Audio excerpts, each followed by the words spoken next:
نیک پرہیزگار ہاتھ میں جھولا لیے بڑی تیزی سے چلا آ رہا ہے۔ اب یہ وہاں پہ فقیر کی شکل میں جا کر کے کھڑے ہو گئے، اور پھر جب وہ قریب آیا آدمی تو اس نے سلام کر کے کہا کہ آپ سے مجھے کچھ ضرورت ہے۔ کہا کیا ضرورت ہے؟ کہا میں آپ سے کچھ مدد چاہتا ہوں، آپ کی ضرورت ہے مجھے۔ اس نمازی نے، اس نیک انسان نے کہا جلدی بتائیے آپ کو کیا ضرورت ہے، میں آپ کی ضرورت کیسے پوری کر سکتا ہوں، بہت جلدی بتائیے۔ یہ دیکھیے ہاتھ میں جھولا ہے، میں بازار جا رہا ہوں بچوں کے لیے، گھر میں خرچ کا، گھر میں ضرورت کا سامان لانے کے لیے میں بازار جا رہا ہوں، ابھی بازار جانا ہے اور وہاں سے سامان لا کر اپنے گھر پہ رکھنا ہے اور فوراً نماز کا وقت ہو جائے گا، مجھے مسجد جانا ہے، آپ جلدی بتائیے آپ کی کیا ضرورت میں پوری کر سکتا ہوں۔ ابھی یہ گفتگو ہو ہی رہی تھی کہ اس فقیر نے کہا جناب آپ مجھ کو پہچانتے ہیں کہ میں کون ہوں؟ کہا میں نہیں پہچانتا، آپ کو میں نے پہلی بار دیکھا ہے، آپ حقیری لباس میں دکھ رہے ہیں، میں یہ جانتا ہوں کہ کوئی ضرورت مند ہے جو میرے سامنے آ کے کھڑا ہو گیا ہے۔ مگر اس فقیر نے کہا کہ میں ملک الموت ہوں۔ ملک الموت کہا کیسے آیا ہوا؟ کہا بس اپنا کام تمام کرنے کے لیے، آپ اپنا کام کرنے کے لیے میں آیا ہوں۔ اتنا جو اس نمازی نے سنا تو کیا امام غزالی تحریر فرماتے ہیں، اتنا جو اس نمازی نے سنا کہا سبحان اللہ سبحان اللہ ماشاء اللہ، ارے آپ اپنا کام جلدی کیجئے، کس دن کے انتظار کے لیے میں نے اپنی راتیں گنوائی ہیں، رات میں نے چار کر کے رب سے اس مقدس گھڑی کے لیے میں نے دعائیں کی ہے، جلدی کیجئے سبحان اللہ، بہت اچھا ہوا آپ کا استقبال ہے، جلدی کیجئے اپنا کام، اس دن کے انتظار میں تو کتنی راتیں گزر گئی، راتوں کو ہویا ہو، دن میں رب کی عبادت کیا ہو۔ شاعر نے کہا ہے مجھے موت کی آرزو اس لیے ہے کہ مرنے کے بعد ان کا دیدار ہوگا۔ اس نے کہا جلدی کیجئے، میں اس دن کا بہت دنوں سے انتظار کر رہا تھا۔ اب ملک الموت نے فرمایا نہیں، آپ جس کام کے لیے جا رہے تھے جائیے وہ کام کر کے آ جائیے۔ مگر اس نمازی پرہیزگار نے کہا کہ نہیں، وہ کام اب میں نہیں کروں گا، مجھے جتنا کام کرنا تھا وہ میں نے کر لیا، آپ اپنا کام کیجئے، اس لیے کہ اس دن کا میں نے بہت دنوں سے انتظار کیا ہے، آپ اپنا کام کیجئے۔ ملک الموت نے کہا نہیں، آپ اپنا کام مکمل کر لیجئے، گھر کی ضرورت کا سامان گھر کے رکھائیے، اس کے بعد میں پھر اپنا کام کروں گا۔ مگر اس نمازی نے کہا نہیں، آپ اپنا کام کیجئے، ہم نے جو کچھ کرنا تھا وہ کر لیا ہے۔ کہا نہیں، اب جب کئی بار ملک الموت نے فرصت دینے کے لیے کہا تو اب اس نمازی نے فرمایا کہ اچھا ٹھیک ہے، اب میں بازار تو نہیں جاؤں گا کہ جھولا یہیں پہ رہے گا، بازار جا کے سامان لے کر گھر نہیں جاؤں گا، اس لیے کہ اب گھر کے لوگ یہ ضرورت دیکھیں گے، مجھے اگر آپ مہلت دے رہے ہیں تو چلیے میں ایک کام کرتا ہوں، جلدی سے میں وضو کر لیتا ہوں، نماز پڑھنا شروع کر دیتا ہوں، وضو کروں گا اور جو ہی میں نماز پڑھنا شروع کروں آپ اپنا کام تمام کر لیجئے۔ ملک الموت نے فرمایا ٹھیک ہے۔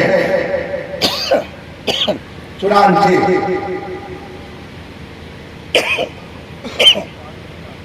ملک الموت نے جب ایک فرصت کی انہوں نے وضو کیا،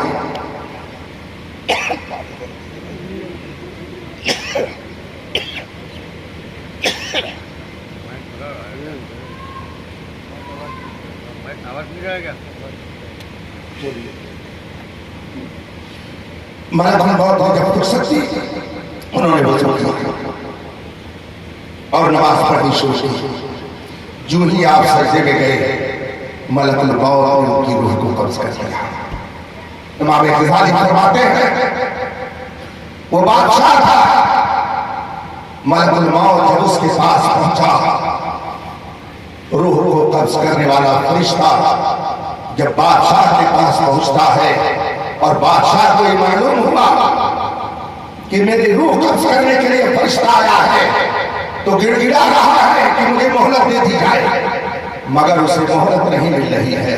لیکن وہ دیندار جو اللہ کی عبادت میں لگا رہتا تھا، وہ دنیا سے جانے کے لیے بڑی تیزی کر رہا ہے اور ملک الموت سے مہلت دے رہا ہے کہ جاؤ یہ کام کر لو، جاؤ یہ کام کر لو۔ اس کا مطلب ہے کہ جو دنیا دار ہو جاتا ہے اسے رب کی رحمت مہلت نہیں دیتی ہے، اور جو رب کا وفادار ہو جاتا ہے تو ملک الموت بھی اس کے لیے مہلت لے دیتا ہے۔ امام غزالی نے یہ واقعہ تحریر فرمایا اور لوگوں کو نصیحت کی، اے انسان تو اپنی کامیابی کس میں سمجھتا ہے؟ محبوب الہی کا دربار ایک طرف ہے، ہمایوں کا مقبرہ ایک طرف ہے، ہمایوں کے مقبرے میں کوئی مانگنے نہیں جاتا ہے، اور محبوب الہی کی بارگاہ میں امیر کبیر وزیر سب پہنچ کر کے بھیک مانگتے ہیں۔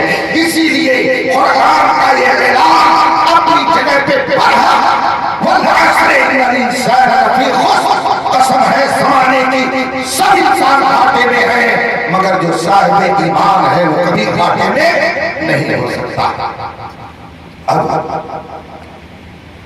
کامیابی کا مدار قرآن کریم نے بتایا ایمان، سب سے پہلی بات ہے ایمان۔ إِلَّا الَّذِينَ آمَنُوا، سب گھاٹے میں ہیں مگر جو صاحب ایمان، یہ پہلے نمبر پر۔ پھر فرمایا وَعَمِلُوا الصَّالِحَاتِ، ایمان کے بعد اچھا کام کیا، وَتَوَاصَوْا بِالْحَقِّ، اور حق بات کی وصیت کی، وَتَوَاصَوْا بِالصَّبْرِ، اور صبر کی تلقین کی۔ جس کے اندر یہ چار خوبیاں آ جائیں، صاحب ایمان ہو جائے، نیک عمل آ جائے، حق بات کہنے لگے، اور جب کوئی مصیبت آئے تو اس پر صبر کرے، جس کے اندر یہ چار چیز پیدا ہو گئی، خدا کا قسم وہ اگر کہ غریب اور مفلس ہو مگر قرآن کے اعلان کے مطابق وہی کامیاب ہے، اور پوری دنیا کا مالک ہو جائے مگر اس کے اندر یہ چار چیزیں نہ پائی جائیں، قرآن کے اعلان کے مطابق وہ کامیاب انسان نہیں ہے بلکہ وہ ذلیل الرسل ہے۔ یہ قرآن کہتا ہے۔ اس آبی کا ہو رہا سید سالار رحمت اللہ تعالیٰ علیہ، آپ ان کا عرس کر رہے ہیں، ان کے دربار میں حاضری دیتے ہیں۔ کامیابی کی یہ چار چیزیں ہیں، پہلی چیز ہے ایمان، دوسری چیز ہے نیک عمل، تیسری چیز ہے حق بات کہنا، چوتھی چیز ہے کہ مصیبت پر صبر کرنا۔ جس کے اندر یہ چار چیزیں آ جائیں قرآن کہتا ہے وہی کامیاب ہے، اور اس کے علاوہ جو بھی ہے سب ناکام ہے۔ یہ قرآن کا اعلان ہے۔ اگر آپ مومن ہیں تو کم از کم آپ کو تو اس پر یقین رکھنا ہی چاہیے۔ آج یہاں پر تاج الشریعہ کا ذکر کیوں کیا جا رہا ہے؟ تاج الشریعہ کی شان مرتبہ کون دکھا رہی ہے؟ آپ میں سے کس کے رشتہ دار ہے تاج الشریعہ؟ آپ میں سے کس کی خاندان میں ہے تاج الشریعہ؟ آپ میں سے کون ہے جو تاج الشریعہ سے خونی رشتہ رکھتا ہے مگر کیا ہے ان کا ذکر جمیل ہے تو آپ جیب سے پیسہ بھی نکالتے ہیں، سبحان اللہ بھی کہتے ہیں، مسکراتے بھی ہیں، خوش بھی ہوتے ہیں، دل بھی آپ کا خوش ہوتا ہے۔ کیا بات ہے؟ بات یہ ہے کہ تیرے تاج الشریعہ کے اندر رب قدیر نے یہ چاروں خوبیاں رکھ دی تھی، وہ دنیا سے گئے ایسے کامیاب گئے کہ پوری دنیا کے اپنے نعرے تکبیر، نعرے رسالت، مسلک اعلیٰ حضرت بیادگار حضور تاج الشریعہ، نعرے تکبیر۔ ان کے ایمان کا حال یہ تھا۔ اب ذرا اس کو سن لیجیے، بات آ گئی ہے تاج الشریعہ۔ تاج الشریعہ الحمدللہ اس فقیر پر ساون بھادو کی طرح برستے تھے، یہ دنیا جانتی ہے۔ ان کے ایمان کی بات میں کیا کروں؟ الحمدللہ وہ ایسے مومن کامل تھے کہ جس کو انہوں نے اپنے دامن کرم میں لے لیا وہ بھی صاحب ایمان بن گیا۔ خود میں نے کتنے لوگوں کو دیکھا وہ بیٹھے ہوئے ہیں اپنی جگہ پر، سامنے والا آ رہا ہے، ایک نظر دیکھ رہا، کہتا ذرا مجھ کو قدموں میں لے چلیے۔ ایک بار میں بیٹھا ہوا تھا، دیکھا کہ ایک شخص دروازے کے باہر آ کے کھڑا ہے، تھوڑی دیر کے بعد کہتا ذرا مجھ کو قریب کر دیجیے، اور وہ اتفاق سے کلمہ کو نہیں تھا، یعنی وہ مسلمان نہیں تھا، وہاں سے دیکھ رہا ہے، دروازے کے باہر کھڑا ہے۔ کسی سے اس نے کہا کہ ذرا مجھ کو قریب کر دیجیے، میں دیکھ رہا ہوں یہ سارا منظر۔ میں بیٹھا ہوا تھا حضور تاج الشریعہ کے پاس، وہ گھر کے اندر آ گیا، دروازہ کھلا تھا، اندر آیا اور قریب آیا اور قریب آیا۔ اب قریب ہوتے ہوتے حضور تاج الشریعہ سے تھوڑی ہی دور پہ آگے کمرے میں کھڑا ہو گیا. اتنے میں حضور تاج الشریعہ کو ایسے ہی دیکھتا رہا اور اس کے بعد میں اچانک ایک آدمی سے کہتا ہے کہ ان سے کہیے کہ مجھے کلمہ پڑھا کر کے اپنا پڑھا ہے. اتنا کہنا تھا. ایک شخص نے حضور تاج الشریعہ سے آتے کہا حضور یہ ایسا کہہ رہے ہیں. حضور تاج الشریعہ نے نہیں کہا جاؤ کہیں سے لکھوا کے لے آؤ, جاؤ کہیں سے کوئی سرٹیفکیٹ لے کر کے آؤ, کوئی سند لے کر کے آؤ. فرمایا فوراً بولاؤ, دعوت سے وابستہ کیا, کلمہ طیبہ اس کو پڑھایا اور فوراً آپ نے اس کو مرید کیا. حضور تاج الشریعہ کا ایمان ایسا پختہ تھا کہ جو دعوت سے وابستہ ہو جاتا وہ بھی پختہ ایمان ہے. یہ ان کے ایمان کی شان تھی. وہ تشریف لے گئے. ایک مرتبہ دنیا کی سب سے بڑی عربی یونیورسٹی دیکھنے کے لیے جہاں سے انہوں نے تعلیم حاصل کی تھی, جامعہ ازہر, اسی لیے ان کو ازہری کہا. وہ اپنے نام کے ساتھ ازہری لکھتے تھے. دنیا کی سب سے بڑی عربی یونیورسٹی کا نام جامعہ ازہر ہے جو مصر میں ہے. وہاں کے شیخ الجامعہ جو وہاں کے صدر کے منصب کے برابر منصب رکھتے ہیں, اپنی زبان میں جس کو وائس چانسلر کہہ لیجیے, شیخ الجامعہ کو جب پتا چلا کہ بریلی کے علامہ اختر رضا ازہری آئے ہوئے ہیں, اپنے گھر انہوں نے دعوت دی اور حضور تاج الشریعہ ان کے گھر تشریف لے گئے. اور اس کے بعد حضور تاج الشریعہ سے عربی میں گفتگو شروع ہو گئی اور بات ہوتے ہوتے آ گئی یہ بحث کہ حضور صلی اللہ علیہ وسلم کے باپ دادا حضرت آدم علیہ السلام کا پورا خاندان یہ صاحب ایمان تھا کہ نہیں تھا. اس پر بحث آ گئی. حضور تاج الشریعہ نے جب گفتگو شروع کی تو پتہ چلا کہ شیخ الجامعہ کا نظریہ یہ ہے کہ باپ دادا کچھ تو صاحب ایمان تھے مگر سب صاحب ایمان نہیں تھے. یہ شیخ الجامعہ کا نظریہ حضور تاج الشریعہ نے سنا. اب اس کے بعد جو حضور تاج الشریعہ نے دلائل دینے شروع کیے, چونکہ اعلیٰ حضرت نے ایک کتاب لکھی ہے شمول الاسلام لأصول رسول الکرام. اس کتاب میں اعلیٰ حضرت نے یہ ثابت کیا ہے کہ حضرت آدم سے لے کر حضرت عبداللہ اور حضرت باری حوا سے لے کر حضرت آمینہ تک میرے مصطفیٰ کے باپ دادا جتنے ہیں یہ سب صاحب ایمان تھے. حضور اعلیٰ حضرت نے کتاب لکھی, اس کا نام شمول الاسلام ہے. حضور تاج الشریعہ اس کا عربی میں ترجمہ کر چکے تھے. عرب میں وہ کتاب بہت ہوئی تھی. اب جب آپ نے اس کتاب کی روشنی میں دلائل دینے شروع کیے کہ اعلیٰ حضرت نے ایسا لکھا ہے, فلاں محدث نے یہ لکھا ہے, جلال الدین سیوطی جیسے عظیم محدث نے یہ لکھا ہے, دلائل کے جب انبار لگائے تو شیخ الجامعہ جو اب تک کہہ رہے تھے کہ سارے باپ دادا مسلمان نہیں ہیں, نام لے کر کے کہا فلاں وہ بھی نہیں. مگر حضور تاج الشریعہ نے جب دلائل دینے شروع کیے تو آخر میں ان کو بھی کہنا پڑا حق وہی ہے جو آپ کہہ رہے ہیں, حق وہی ہے جو آپ کے دادا امام احمد ان کا ایمان اتنا پختہ تھا اور ان کے عمل کا حال یہ تھا جو میں نے دیکھا. کتاب تو میری موجود ہی ہے حضور تاج الشریعہ مشاہدات کے آئینے میں. ان کے عمل کا حال یہ تھا, کوئی بڑا سے بڑا اپنے وقت کا, چاہے وہ عالم ہو, چاہے وہ صاحبکار ہو, چاہے وہ مالدار ہو, اگر وہ شریعت کے خلاف بکواس کرتا ہے تو حضور تاج الشریعہ کبھی اس کو خاتے میں نہیں لاتے. مجھے اچھی طرح سے یاد ہے گجرات کا ایک مشہور شہر ہے جس کو پوربندر کہتے ہیں. وہاں ایک صاحب کچھ ایسے حرکت کر گئے جو شرعاً غلط تھی. حضور تاج الشریعہ سے بہت قریب تھی. حضور محدث کبیر بھی ان کو بہت چاہتے تھے. میں خاندان سے ان کا تعلق تھا, مگر حضور تاج الشریعہ نے جب سنا انہوں نے ایسا ایسا کیا نظروں سے گرا دیا, بات چیت بند کر دی. 10 سال ہو گئے مگر حضور تاج الشریعہ نے ہم سے گفتگو نہیں کی, جو کہ بہت غریب تھی. حضور تاج الشریعہ کی اس ناراضگی سے ان کی خاندان کے اکثر لوگ بہت ہی پریشان ہیں. حضور تاج الشریعہ کی حیات پاک کا واقعہ ہے. میں ایک موقع پر وہاں گیا